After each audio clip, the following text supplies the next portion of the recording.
శుభోదయం మిత్రులారా. ఈ మధ్యకాలంలో ఒకటి సనాతన ధర్మం అని చెప్పేసి మనకి ఈ మధ్య ఓ చాలా చోట్ల వింటూ ఉన్నాం. సనాతన ధర్మం అంటే ఏమీ కాదు మిత్రులారా. మన ఇంట్లో మన కుటుంబంలో రోజు పూజ చేసుకోవడం, దీపం పెట్టుకోవడం, పరమత సహనం, పెద్దవాళ్ళ పట్ల గౌరవం, వృత్తిలో మన పనిని మనం సిన్సియర్గా చేయడం, అందరినీ గౌరవించడం, ఇదే సనాతన ధర్మం అంటే. ఇంతకు మించి ఏమీ లేదు.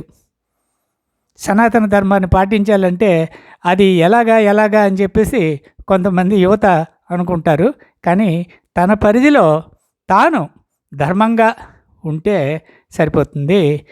ఇది నేటి శుభోదయ సుభాషితాలు.